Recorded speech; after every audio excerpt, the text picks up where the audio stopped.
నమస్కారం. J7 news కి స్వాగతం. భవన నిర్మాణ, ఇతర నిర్మాణాల కార్మికులకు పెంచిన ఇన్సూరెన్స్ ను వెంటనే అమలు చేయాలని వెల్ఫేర్ బోర్డును ప్రైవేట్ ఇన్సూరెన్స్ కంపెనీలకు ఇవ్వడాన్ని సిఐటియు తీవ్రంగా వ్యతిరేకిస్తుందని సిఐటియు జిల్లా కోశాధికారి జి భాస్కర్ అన్నారు. సిద్దిపేట జిల్లా దుబ్బాక సిఐటియు కార్యాలయంలో దుబ్బాక పట్టణ కన్వీనర్ కొంపల్లి భాస్కర్ అధ్యక్షతన మండల స్థాయి building and other construction workers సమావేశాన్ని నిర్వహించారు. ఆదివారం నిర్వహించిన ఈ సమావేశానికి ముఖ్య అతిథిగా సిఐటియు జిల్లా కోశాధికారి భాస్కర్ విచ్చేసి మాట్లాడారు. ఈరోజు సిద్దిపేట జిల్లా దుబ్బాక మండల కేంద్రంలో మండల పరిధిలోని వివిధ గ్రామాల భవన నిర్మాణ కార్మికులతో విస్తృతస్థాయి సమావేశం నిర్వహించడం జరిగింది.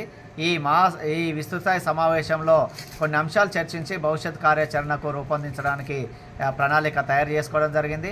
అదేవిధంగా నూతన కార్యవర్గాన్ని కూడా ఎన్నుకోవడానికి ఈ విస్తృతస్థాయి సమావేశంలో ఏర్పాటు చేసుకోవడానికి ప్రయత్నం జరిగింది.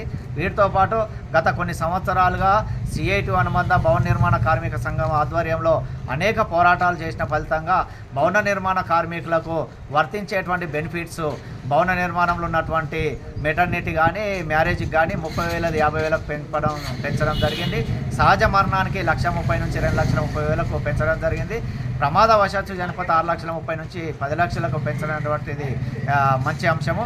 ఇది సంపూర్ణంగా సిఐటి పోరాట ఫలితంగా ఈ ప్రభుత్వము అధికార యంత్రాంగం దిగొచ్చి చర్చలు జరిపి ఈ పెంపుదల చేయడం అనేటువంటిది మేము సంతోషిస్తూ ఉన్నాం. కానీ సేమ్ టైంలో ప్రభుత్వం ఈ స్కీమును ప్రభుత్వ రంగం నుంచి వదిలేస్తూ థర్డ్ పార్టీ పద్ధతిలో ఎల్ఐసీలు ఉన్నటువంటి ఒక ప్రైవేటు వింగుకు అప్పచెప్పాలని చెప్పి ఈరోజు ప్రయత్నాలు చేస్తూ దానికి జీవో కూడా విడుదల చేసేటువంటి ప్రయత్నం చేస్తూ ఉంది. కాబట్టి ఇది పూర్తిగా ప్రైవేటీకరణ అయినాక భవన నిర్మాణ రంగంలో పనిచేస్తున్నటువంటి కార్మికులకు ఆ లబ్ధి పొందేటువంటి దాంట్లో అనేక రకాల ఆటంకాలు మొదలయ్యేటువంటి ప్రమాదం ఉంది.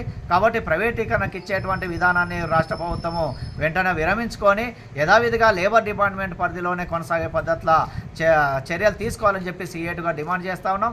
అదేవిధంగా ఈ నెల 27 తారీఖున భవన నిర్మాణ కార్మిక సంఘం జిల్లా మహాసభ సిద్దిపేట కార్మిక కర్షక భవనంలో నిర్వహించబోతా ఉన్నాం.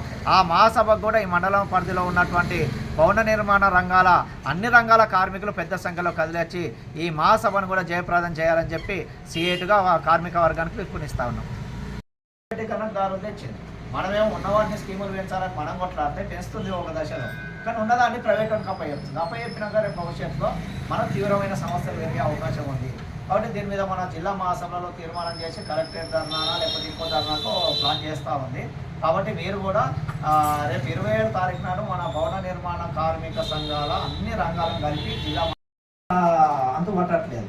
కాబట్టి ఇప్పటి నుంచైనా మన సంఘం దాన్ని కాపాడుకున్నందుకు ఐక్యంగా ఉండాలి. పెరిగినాయని సంతోషం, కానీ స్కీము మన పద్ధతిలో కాకుండా ఇతరులకు వెళ్ళిపోయేటువంటి ప్రమాదం ఉంది.